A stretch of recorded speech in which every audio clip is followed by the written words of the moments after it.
book, The Tao of Psychology, you look at the principle of synchronicity that was developed by Carl Jung, and one of the things that you point out is that this is a way of understanding the universe that is familiar to ancient Chinese culture and to Eastern cultures in general.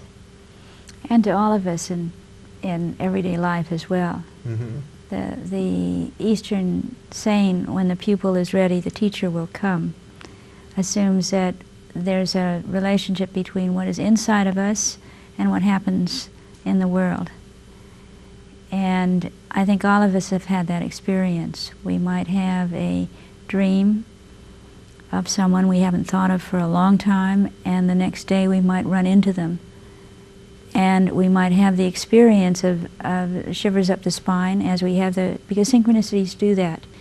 When there's a synchronistic event, it's a meaningful coincidence. Actually, Carl Jung didn't develop the notion. He just put a name on a phenomenon that we're all familiar with, which is that eerie sense of there's some coincidence that is meaningful to us between an event and inside of us and an event outside of us.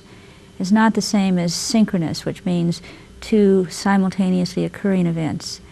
It's that there is a synchronicity, there is a connection, a meaningful one, meaning that there has to be a human being that puts meaning on the feeling inside and the event outside. When these happen in my life, it suggests to me that there's really a connection. It's as if inside and outside aren't so different.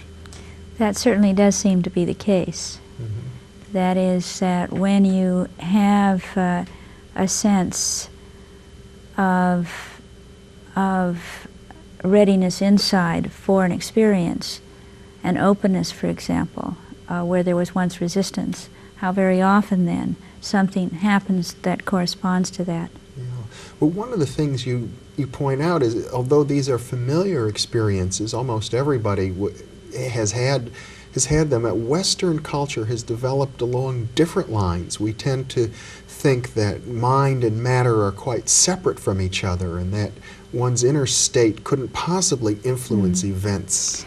Well, that's because we so favor left brain thinking, which is causal, and synchronicity has no cause and effect. You cannot prove how one thing connects with the other, except that at a level of meaning they do. Mm-hmm. Jung referred to it as an acausal. Acausal connecting principle. Mm-hmm.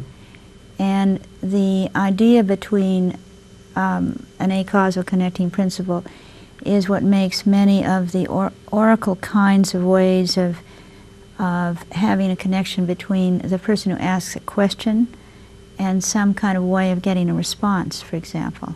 Like the I Ching. Like the I Ching, specifically, is one good example, where it makes absolutely no causal, reasonable, rational connection between if you throw 3 coins 6 times and then look up the results in a book, that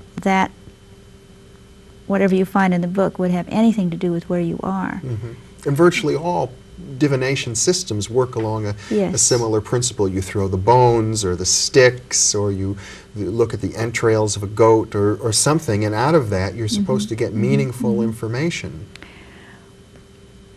Well, sometimes I think that when you look at things like entrails of a goat, perhaps someplace there's maybe an overlay between someone doing a projective reading and a more specific synchronistic connection between what you are, where you are, and what the reading might show.